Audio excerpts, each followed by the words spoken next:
Hello, beautiful community. Can you hear me?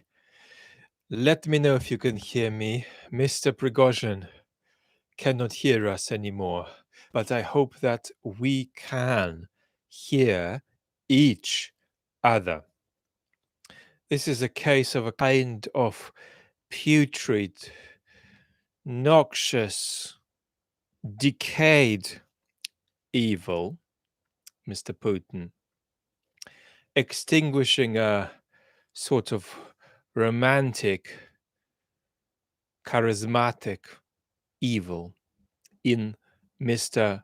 Prigozhin. We're going to go on a certain assumption today, which is that this wasn't an accident. And we might as well go tentatively also with the assumption that this was not somebody giving a present to Mr. Putin that he didn't know he was going to receive.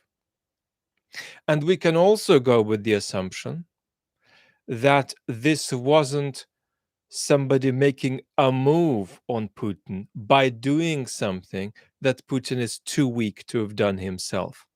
So we're going to assume, and that's why it wouldn't have been ethical to sort of make a commentary on the main channel today, because we need to let this settle a little bit. But we're going to assume that that plane was shot out of the sky, and that politically there is a verticality behind how that happened.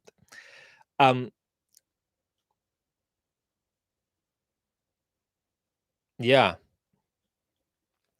the entire top of Wagner is in the wreckage, Suvara is saying. Now, we know that Mr. Putin is massively triggered by any semblance of political betrayal. It's the worst moral crime in his mind. But somebody could argue that, as Mr. Prigozhin said of himself, that this was something in between a political betrayal at the level of intent and just Prigozhin losing his stuff and going rogue for a bit. Robert, thank you so much. But even if Putin personally didn't feel that Prigozhin's intent was traitorous, as far as the appearance of the state, as far as the appearance of the regime goes, it effectively was, because it just looked like it. Then there are questions that aren't in my remit of expertise about what happened over the last 2 months. Did they need to get some things done before letting this happen? Or did they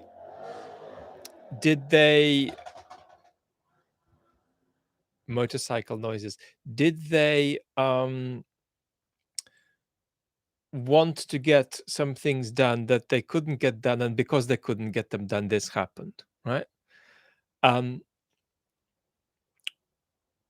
But this is an extraordinary case of the war going over onto Russian soil more and more. I mean, think of how extraordinary it is, how much political degeneration it takes to start shooting down planes over your own territory. Non-enemy planes over your own territory. That is an extraordinary case of political degeneration. And it's very remarkable to see a culture descend into such shocking political degeneration. let's jump into a few questions, and then we'll refresh ourselves and go on from there. My sense is there may be a brief but much more sort of foundational video on the main channel about this tomorrow evening. But I think it would be wrong to say too many definitive things tonight. Suvara, could this be a misguided part of an attempt to launch some sort of negotiation with the West and eliminating some inconvenient characters? No. Insofar as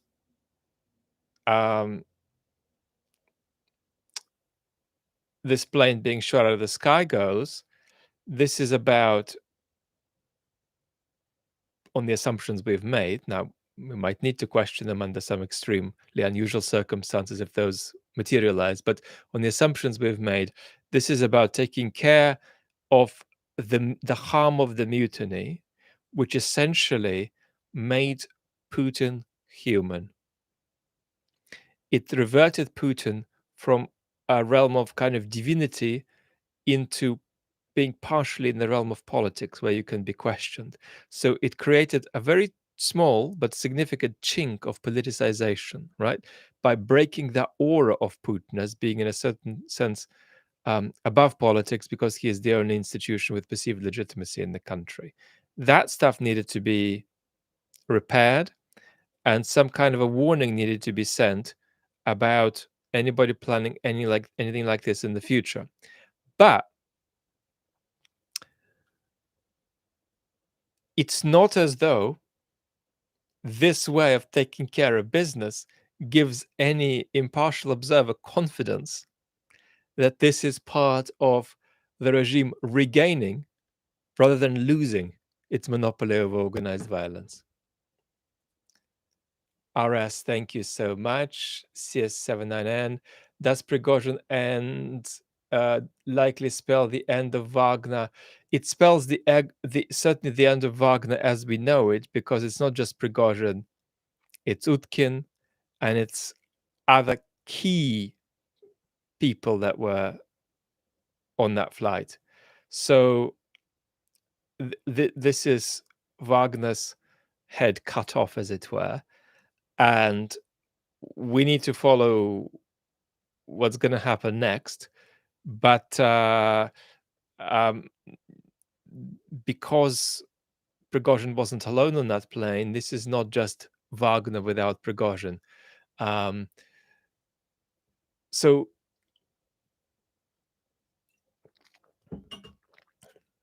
I don't want to say too much, but this is Wagner as we know it, looking like it's cooked.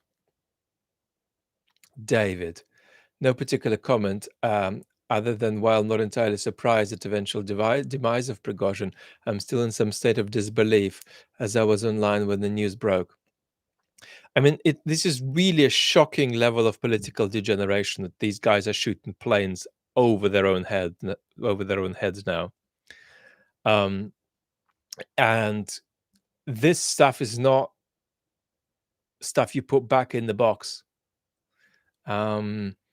This business of war on Russian soil, this business of a kind of a spiral of organized violence, of monopoly over organized violence, veering from looking like it's less in the regime's hands, now looking like it's more in the regime's hands. But even that swing back to the regime, which you might argue this is itself part of a pattern of it spiraling out of control a bit.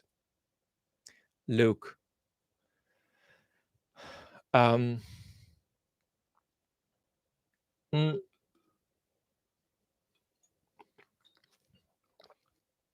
Luke is asking, what effect could this have on the election?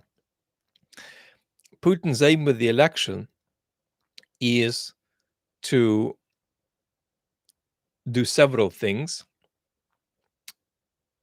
Let's name a couple. One is to just get through it without too much turmoil. If Putin gets through it without too much turmoil, that already is a kind of a reaffirmation of his legitimacy. So he's not looking for anything positive from society. He's looking for society to remain relatively stuck in their corners during the election.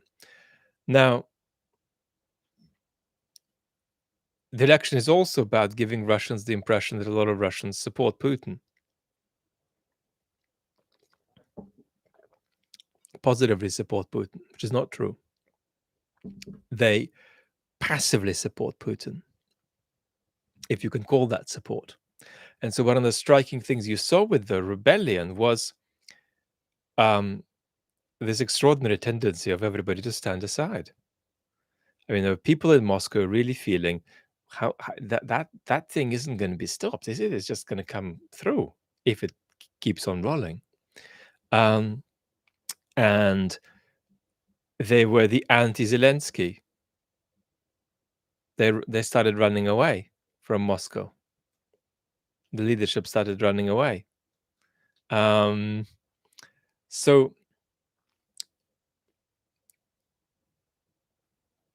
Putin does not want too much lasting damage from all of that, right? Because it's not just the Prigozhin actions, it's also Putin's seemingly weak reaction to it. And the visceral impression of just how pathetic Putin's speech was. I mean, it bordered on his speech during the mutiny. It said these people will be punished, but the preponderance of the speech bordered on being "save me, save me, save me, save me. Bad things might happen to me, and surely you must love me."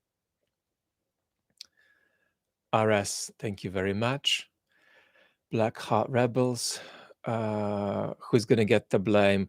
Mr. Putin is going to get the blame, in the sense that you do not engage in these kinds of activities on that scale. Well, you launch a surface-to-air missile, you operate a surface-to-air missile system toward an altitude of several thousand kilometers near Moscow. It would be a kind of a revolutionary situation if the army did this without political approval. And obviously, Mr. Shoigu and Mr. Gerasimov are not going to go about doing this without Putin's approval. That's a good question. How if there were such approval, what does it look like? It might look like, let's try to solve this problem over the next 2 or 3 months. A couple of months have passed. Maybe it's time to accelerate the problem-solving aspect that we discussed earlier. But of course, many jokes are circulating about how Mr. Gerasimov and Mr. Shoigu finally delivered their ammunition to Mr. Prigozhin, who was so desperate for it. Charlie, surely the Russian public see this as use of the state to commit an assassination. Does the Russian public find this acceptable? The Russian public will be scared by this and will probably want to look more away because this is scary. Look at what these people are doing over there. Oh, let's get on. Let's get on with our business. Could Wagner think this was an attack on them and retaliate somehow? Well, they certainly, their social media released a statement saying that they would be doing a second march on Moscow, but that should not be taken seriously at this stage. Alan, thank you. Mark, how close do the Russian people recognize that Prigozhin was promoted and put in place by Putin? That's a great question, right? So it shows that Putin is out of control because this is his man who he has lost control over. He's had to start shooting planes out of the sky near the capital. Is there growing recognition of reasons to question Putin's competence among the depoliticized? No, because there isn't yet, and as extraordinary as that might sound, there is not yet, just checking if anything new has happened. Okay. There isn't yet what I would call normative discourse happening in that depoliticized majority of the Russian population. And there isn't yet discourse happening about Putin's actual intent. There's rather a kind of outsourcing of this. So they're saying, well, these guys are shooting up with each other. Let's hope the one who wins knows what they're doing. And maybe Putin wins because in the end he is the walking institution with political legitimacy, but God knows. So that's not being explicitly uh, reflected upon. There is a kind of still a pattern of inferred justification in the way people think about the leadership. They don't reflect on why Putin is doing what he's doing. They just think he's doing whatever he's doing because he must have some reasons for it. But this is going to certainly be anxiety inducing for Russian people. But at this point, it might make them look away because, again, it's not clear to them how they can act upon this in a constructive way. So they're going to try to further retreat into their private lives. Tested Tracky. Mr. Prigozhin's rising star has fallen from a great height. Any chance this was the Moscow air defense system being overactive? Well, until we know anything different, we're going to presume that this is a vertical political decision. And I don't think Putin could have possibly imagined he would end up here until what was regular practice, which is to have his elites clash with each other and for Putin to referee this, until that practice of the elites clashing and Putin refereeing got really out of hand under the extreme conditions of war. And so, under conditions of peace, the model of the clash between Prigozhin and the MOD looked typical of previous things that would not just go on, but they were the way the show was kept on the road. But it got out of hand. And once that began to happen, the whole situation began to slide, and Putin was, I think, caught off guard by how rapidly it slid in the wrong direction. Michael, thank you. That guy, the plane did land for a bit and then take off again. He could have been disappeared at that point. The assumption is that we've got bodies, but I'm not gonna today get into the details about all of that, simply because we could just let the dust settle a little bit. But no, there is no evidence to think that Mr. Prigozhin has disappeared. But what I would say is that in the conspiratorial minds of many observers, they will think Mr. Prigozhin has disappeared, which somewhat raises the question of the posthumous myth of Prigozhin and what role it might play in Russian politics. Rupax's work. Prigozhin marched toward Moscow with only 5,000 soldiers. Aren't there 5,000 Russians who want to redo it? No. The possibilities for collective organization, collective action are obstructed until a combo occurs of a big crack at the top,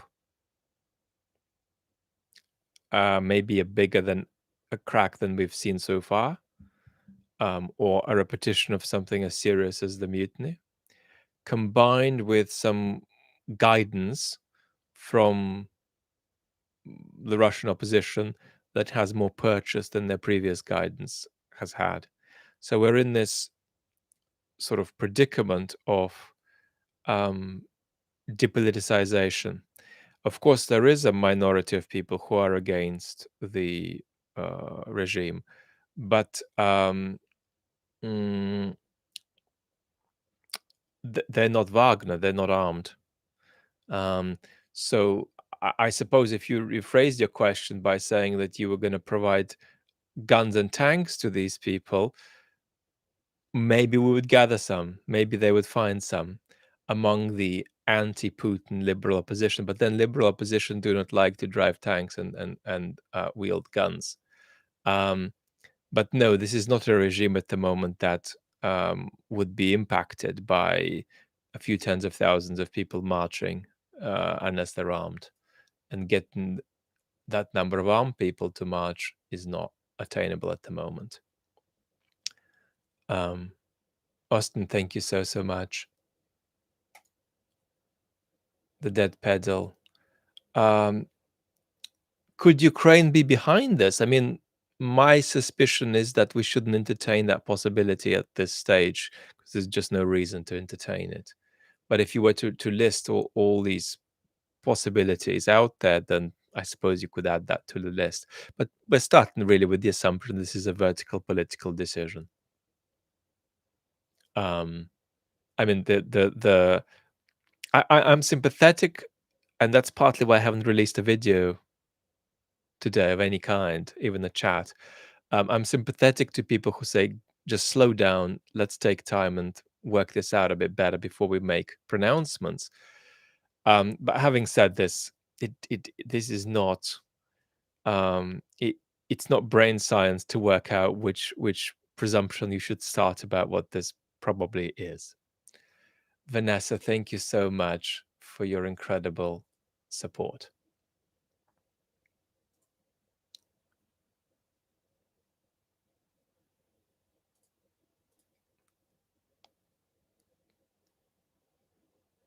Kristen, do you think this signals further purges by Putin? I think this doesn't necessarily signal further purges now because he's dealing with a concrete problem, but it certainly signals a path toward instability and more repressions and more terror. I think that's inevitably where that country is sliding, but it might be more blocks of 6 months or 12 months where we see these significant deteriorations. Might not happen tomorrow, might not happen next month. But the trajectory is toward more repression and more terror or further totalitarian turns, as I like to call them. Of course, while this is happening, Mr. Surovikin has been placed under some kind of an arrest and relieved of duties, and he isn't alone. Um, mm, so this pattern of totalitarian escalation is inevitable, more or less. But it's also inevitable there's going to be more instability and more reactions to that instability.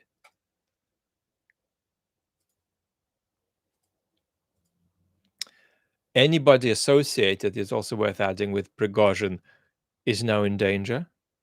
Our hero, anti-hero Alexander Dugin, of course, may have just rescued himself by attacking Prigozhin once the mutiny began. But of course, before the mutiny, he was saying that Prigozhin is Russia's natural spiritual leader. But I think he just about stopped that short. He's going to be in danger anyway for other reasons in the future, because he's taking a lot of risks with his discourse. He's playing a high risk, high reward game, where he's sort of trying to anticipate the various totalitarian deteriorations the regime will lapse into, and he's trying to articulate them in advance. But his articulations are so forceful and so not congruent with where the situation is at any particular given point in time that it's destabilizing. He may get into trouble with that, but he probably has covered his butt enough to not be taken out over his love letters about Prigozhin, which he kept writing in abundance.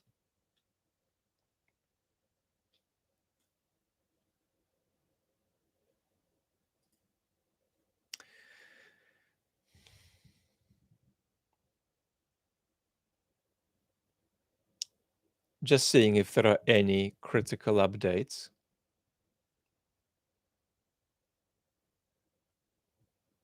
One of the questions is, of course, how Russian propaganda is going to cover this.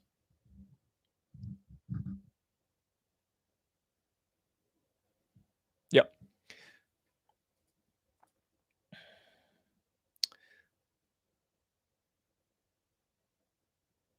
That guy is saying possibility one, Prigozhin is dead. Possibility two, someone wants us to think he is dead. Either way, he's off the board. I think I'm recommending strongly to think that Mr. Prigozhin is dead.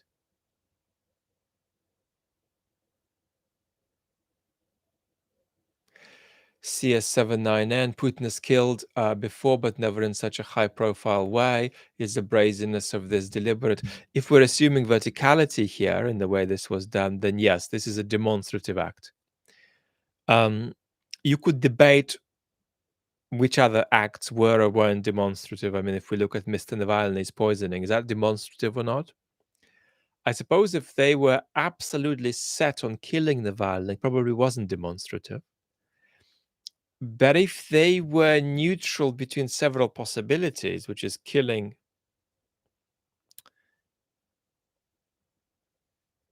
disabling, or sending into a kind of a permanent coma Mr. Navalny, then that could have been a demonstrative act. This is definitely a demonstrative act.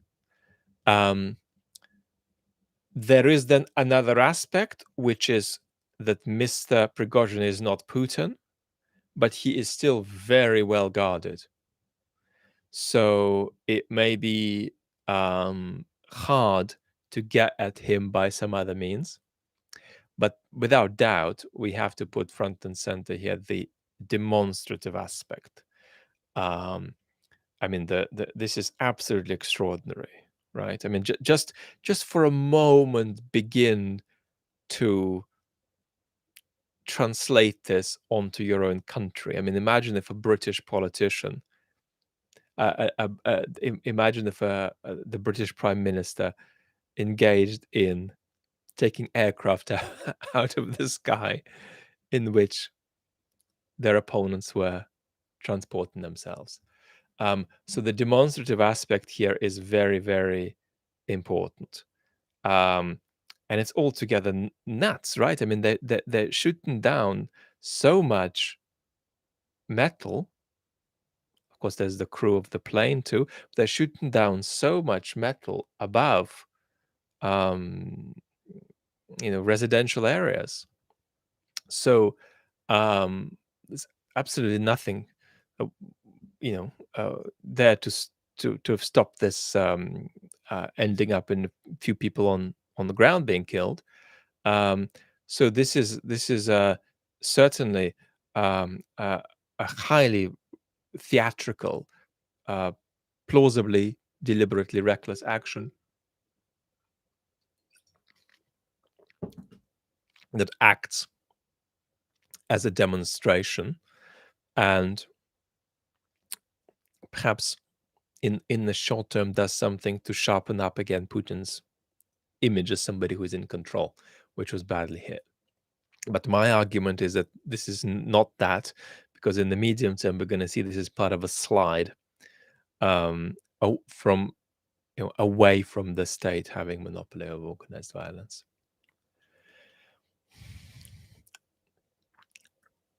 CML Fitano. Well, we need to see how this is presented by the Russian propaganda. Obviously, they're going to be mixed messaging. They're going to run several versions, and part of the story will be to get people to think, well, nobody really ever knows what happens. But there is also the demonstrative part that the relevant people need to understand that this is what happens when you challenge so dramatically the only political institution that has perceived legitimacy.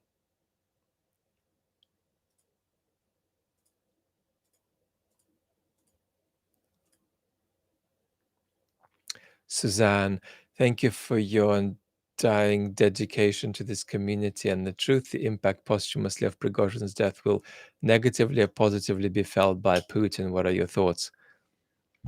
I think the myth of Prigozhin will be exploited by a multiplicity of political actors.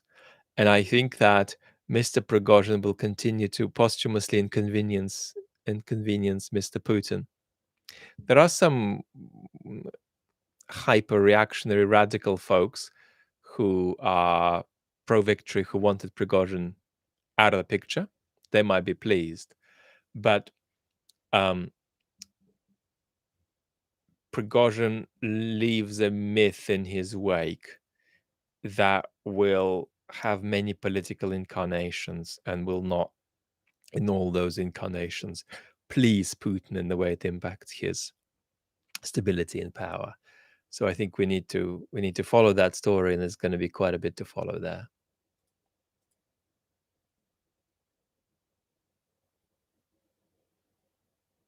Ropax's work is making a good point.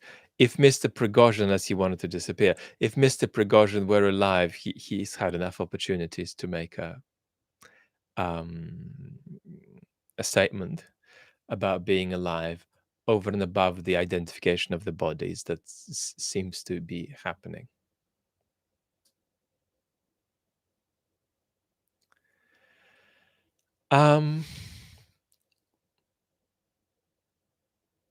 Altamano YouTube is saying that should be enough proof for the West that you can't simply negotiate peace with Putin. Well, people have gone in different directions. Mike McFaul has made a few tweets that didn't look like they would age well, and now they really haven't aged well, where he said that Mr. Putin's concessions to Mr. Prigozhin show that when pushed and threatened, Mr. Putin yields. Well, that's not what we're seeing now. I think this in itself doesn't say anything about what we already know to be true, which is that the Putin regime, for reasons of mission, for reasons of Putin's personal pathology, for reasons of conceptions of regime security, is set on an escalation of the conflict. Which is why, as I say, if we under-support Ukraine, which we are on the edge of doing now, we might be asking for a second Ukrainian war in 2027, 2028, 2029, and not just a war involving Ukraine being invaded by Russia. So we already know that insofar as Mr. Putin's relationship with a peace deal goes, he either doesn't want one or he wants a fake one with an opportunity to re-escalate later once the West is weak and once our democracies are more fragile. So I think we knew that without this, but if you want to say that this shows something, I think what it might show is that this is not a regime that's going to give up. They're going to be fighting for themselves. They're not going to put up the white flags. And if they lose everything, which is really not how it's looking now, but if they lose, I did a sort of State of the Nation Twitter thread today about where I think we are at 1.5 years into the war. And one of the things I said is that if these guys can help it, they're going to continue fighting, even if they're kicked out of all of Ukraine, including Donbass and Crimea. If Putin gets kicked out of all of Ukraine, but he keeps power, he's going to bomb Ukraine. So these are not guys that are going to put up the white flag, and these are not guys that we can sort of bully into going and hiding in the corner. These guys need to be stopped, but they're not going to get scared and run away. This is existential for them, and the more it looks like they're losing, the more desperate they'll get. Now, that does not mean that we should be scared of supporting. Well, we should be scared of supporting Ukraine, but it doesn't mean that we should be scared of supporting Ukraine more than we're scared of not supporting Ukraine, because this regime is a nuclear menace, and if Putin is allowed to succeed in Ukraine, he will act like a very bad nuclear menace later in the 2020s, and all the way through, indeed, but perhaps with a culmination of some kind of escalation. So the mature observer realizes there's no magical card to get you out of nuclear risk. You can't buy out of nuclear risk by defeating Putin, kicking him out of Ukraine. You can't buy out of nuclear risk by by appeasing Putin. That's not going to reduce nuclear risk. It might exchange nuclear risk today for nuclear risk tomorrow, but that's the formula we're dealing with, and I think we should be sober about that. Mm. Daniel, thank you so much. Bill, thank you so much. I mean, it's just worth taking a moment to acknowledge how extraordinary it is what's happened today, and how profoundly degenerated your political culture must be. And I think that the evident non-reaction of folks in Russia, many folks, at least the majority of folks, indicates how painful depoliticization is, right? The sort of cheap um, shots that are made at Russia are all about how people support the war and support Putin. Well, they pretty much, you know, don't in their majority. But this depoliticization is no less a sickness. It's a different kind of sickness. It's a real sickness. And the trouble with it is that when big signals come, which say, come on, wake up, these guys are shooting themselves up in the sky now, um, in the center of your country, that very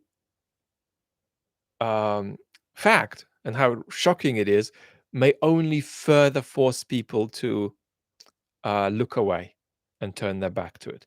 The bigger the monster gets, the more one faces it with one's back if one is a depoliticized citizen, which is why it's such a pernicious disease, depoliticization, for which there are sadly all too many propitious social conditions in our world.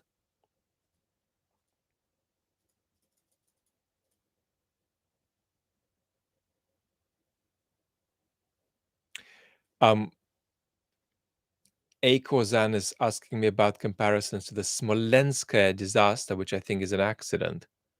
But this is not my expertise. So I think that they're completely different situations.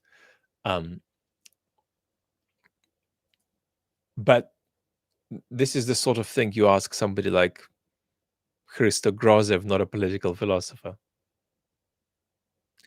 Josh is saying, how do you think Putin feels now that his dirty deed is being done? All powerful, relieved? I have never seen Putin wetting his pants as much as I saw it after Prigozhin's mutiny and during Prigozhin's mutiny. So I think Putin wants to recover from that a bit, because he cried like a baby during the mutiny and after the mutiny, but especially during the mutiny. And I think that if this is what we are assuming it is, this is Putin at a time that is fitting, a time that has allowed for things to get done, whatever it might be that they needed to get done, some dismantling of Wagner, some realignment of things. But now that that's been done, they can take him out. So there they go. Russia has an extraordinary capacity to surprise us, which is why it was possible to begin questioning the logic of whether Putin was definitely going to get rid of Prigozhin, um, given the various things that were happening, because um, it, it it it looked like it was worth entertaining the possibility that Putin might be too weak to get rid of Prigozhin, or too weak to get rid of him, straight away. Um, so that's the kind of balancing act that he is in. But the broad pattern is that Putin's power is perhaps feeling again a bit more concentrated in his hands after this, but his hold over it is fragile. His hold over it is really quite fragile. Now, partly what is keeping the show on the road is the extraordinary incompetence of, no, extraordinary moral incompetence of the people around him, and their combination of loyalty, ethical vacuity, um, and fear. That feeling that they're on a kind of submarine that they can't get off. Um, so we don't want to overstate the instability of the regime, but nevertheless, Mr. Putin is recovering from um, a moment where he did not feel in control and where he felt really scared.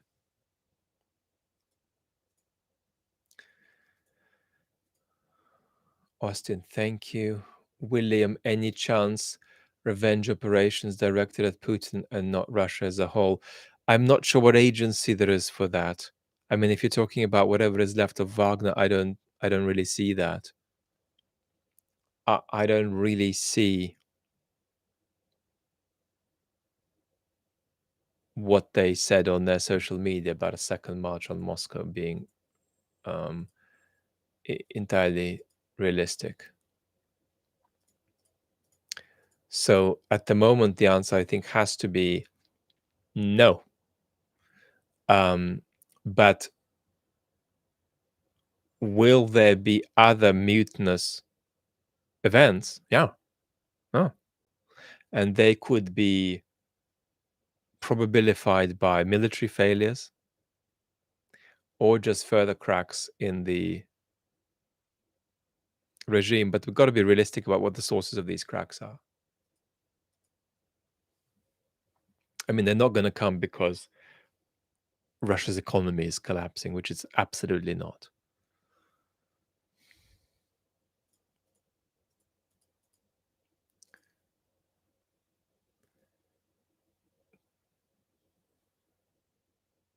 John Briganti is joking that modern problems require modern solutions.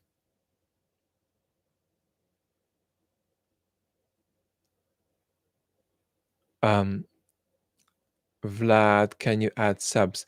So YouTube takes something like half a day to a day to generate auto subs, auto subtitles.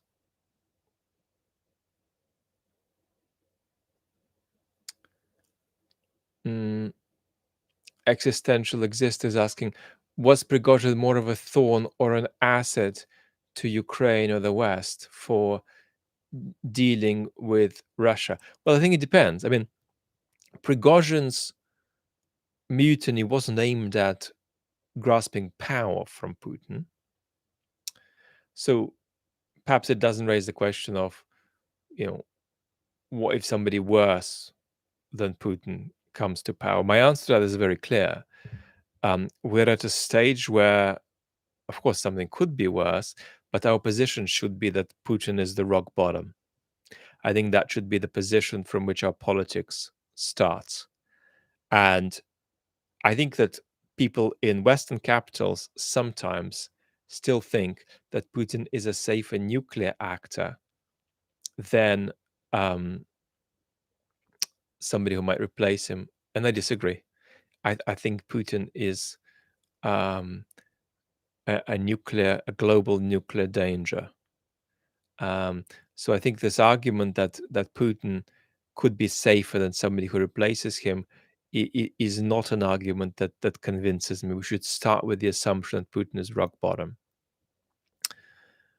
Any destabilization in Russia any politicization of the Russian space, um, even though, of course, we don't know how it'll turn out on each occasion that it happens, is potentially of benefit to Ukraine and potentially of benefit to the West. Nicholas, why did Prigozhin feel safe to fly over Russia?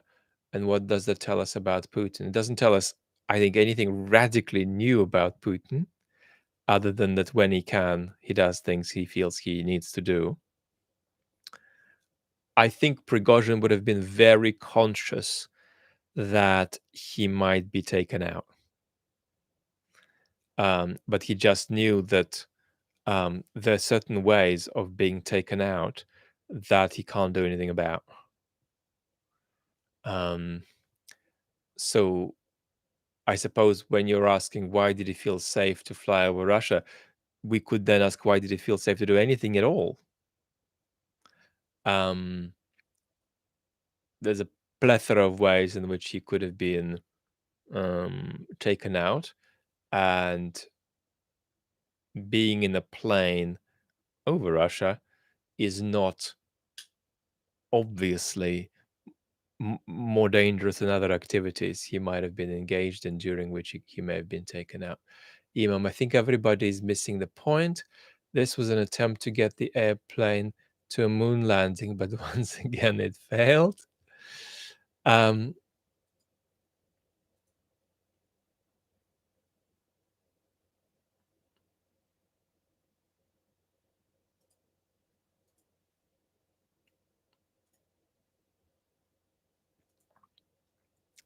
let's have a look. Lynette, thank you so much. We're just gonna go for an hour, and then I'm gonna do a little bit of planification for a video on this for tomorrow that just needs, I think, the dust to settle over about 24 hours.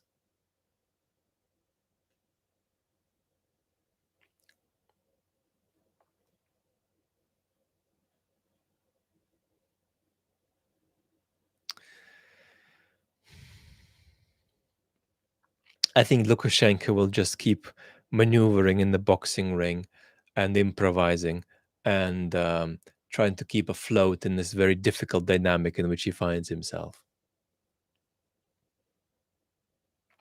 He may also be relieved not to have Wagner in his territory. Billy's super chat got lost.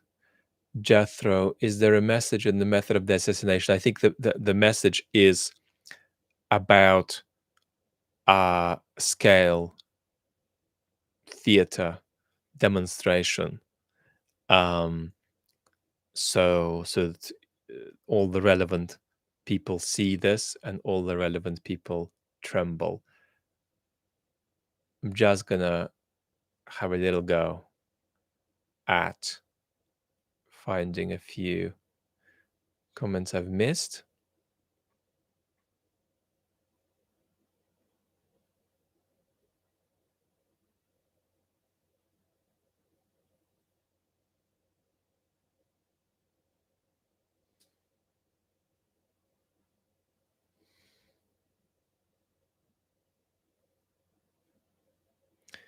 Dogesh is asking about a moratorium on executions in Russia.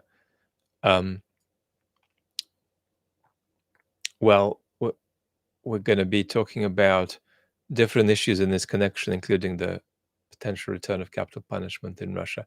So it doesn't let me scroll all the way up, and I apologize for that. What bearing would this have? I don't know. Laura Ipsum is asking about Africa. I don't know.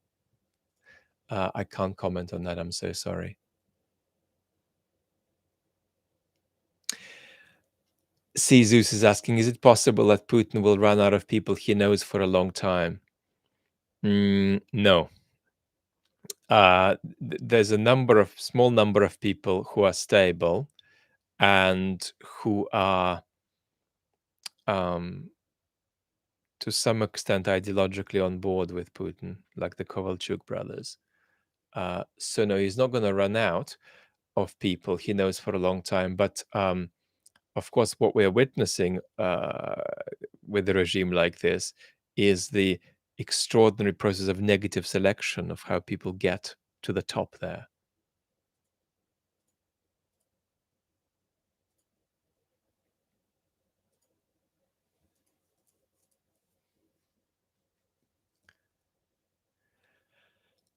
Um, could Shoigu be responsible? No. There's absolutely no way that Shoigu could be responsible for shooting the plane down without Putin being behind Shoigu on this. Absolutely no way. We're going to do 10 more minutes. Very grateful to have had over 5,000 of us here. Bandit is saying democracy in Russia, it's a faraway prospect. Richard, sweet dreams to you.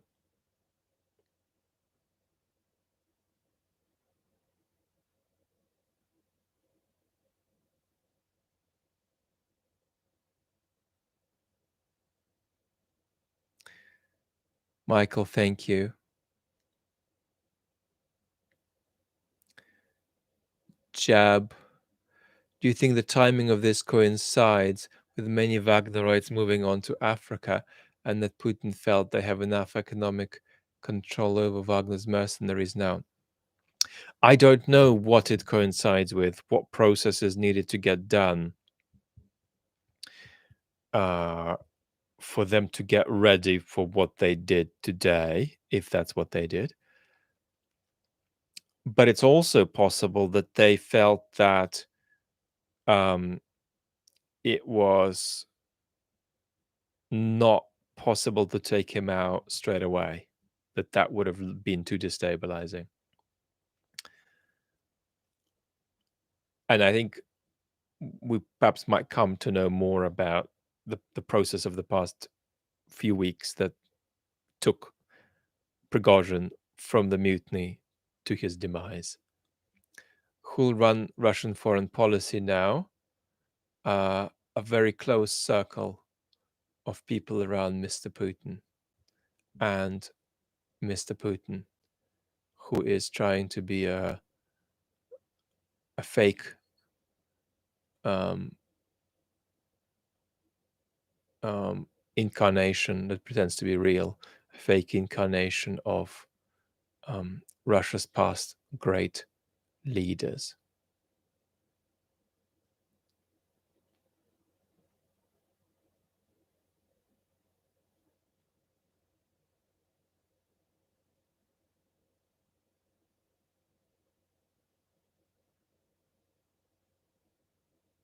Yeah.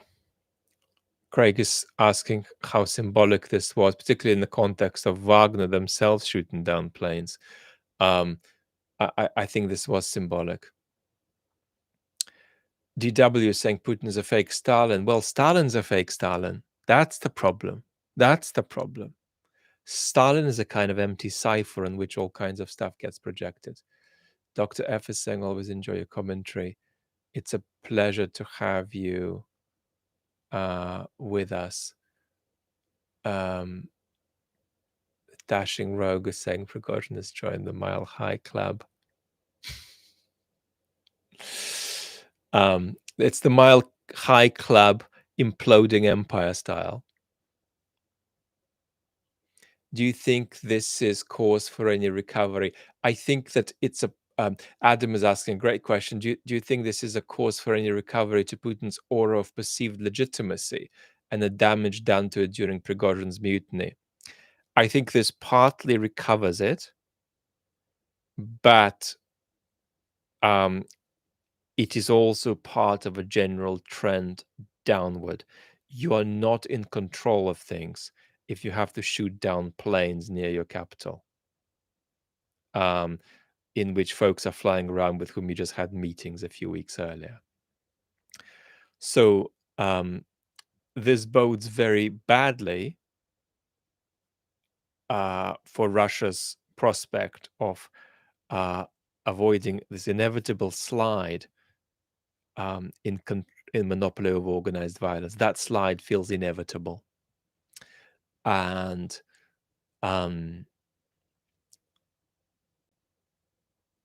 the fact that Putin is here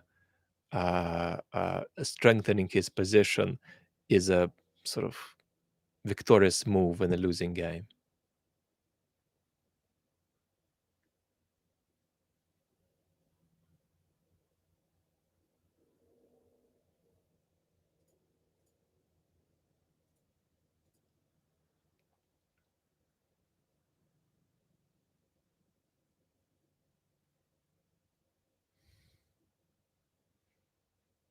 Gherkin's arrest should have telegraphed this to us, philosophy of iron.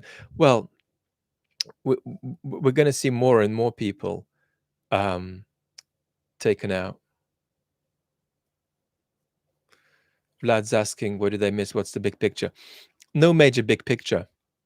We're just saying that this is a demonstrative act and it concentrates power a bit back in Putin's hands. It partly allows him to recover from this uh, uh, lapse in his aura of legitimacy that the mutiny generated. But at the same time, it's a mess. I mean, these guys are shooting planes, they're shooting their own planes above their heads. So this is a part of the regime's degeneration. This does not bode well for the stability of the regime. And it's going to be a major video tomorrow, major video, main channel video tomorrow. No, this will neither shorten nor lengthen the war in Ukraine. Espen is asking. We're in a difficult situation with the war in Ukraine because Ukraine's committed to a victory for which it's not getting enough support from its backers. So that's a difficult position. And Mr. Putin is committed to a long war or a freezing of the war and a re-escalation of it later. This doesn't get changed. The only way this could change it is if it would increase dramatically Putin's chances of losing power. But I think that probably he is on balance better off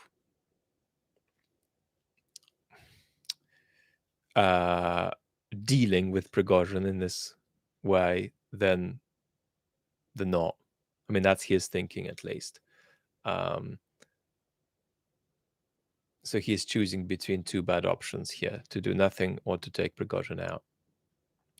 But in of itself, that won't dramatically affect the length of the war. Many more things, dramatic things happening would affect the length of the war.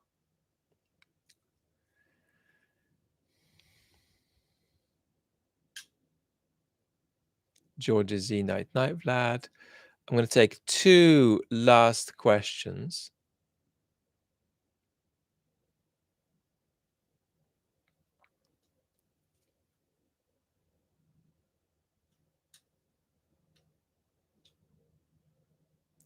Ian, it's kind of a repetition of what we said before. The reaction from the Russian people, they're going to try to look away.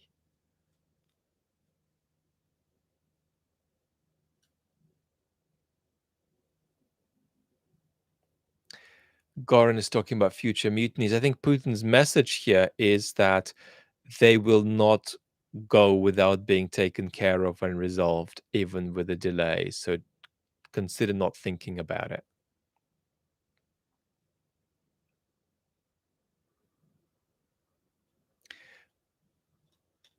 What posthumous issues could Prigozhin cause Putin? Well, I think the myth of Prigozhin could be utilized as a political football in various ways.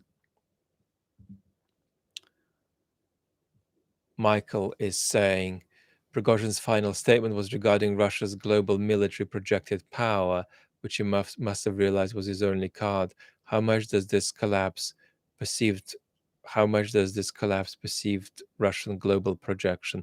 I don't know what this is going to mean in terms of the various things that Prigozhin and Wagner were up to in several African countries. But in global terms, Russia is losing losing influence, losing power, and losing soft power globally and regionally although this is an incremental process. Final question from Sizus. Could events like this make sad people think about emigrating or moving to the blob group? No, because a lot of Z people are going to be happy that Prigozhin's been taken out. And some of them are not going to be. Now, I should clarify my usage of the term Z another time, because I think there are 2 or 3 groups involved and they're quite different. But there are some radicals, certainly in Russia, Georg, thank you so much, who are going to be happy that Prigozhin got taken out, because he is become unacceptably existential and mutinous, and even his big admirer Dugin completely changed his mind about Prigozhin. Dugin went from thinking of Prigozhin as a kind of a spiritual hero to seeing him as a Western-sponsored traitor. There we go. So this was a bit of an all over the place chat. I may decide there wasn't enough value here to keep this up, actually, particularly because as the dust settles, we're going to need to see where we are tomorrow. And so tomorrow, I expect to see you on the main channel. With my health and with how slowly I work, it's possible the video becomes a bit delayed. It might be later in the night, but I'm planning to release it tomorrow. I hope not too late in the evening UK time. Hope it's not too late for continental Europeans. The war is progressing on Russian soil. The Russian state is little by little degrading its monopoly over organized violence, and we'll have a much more, I think, penetrating and coherent conversation about this tomorrow. Lots of love and bye-bye for the moment, everybody.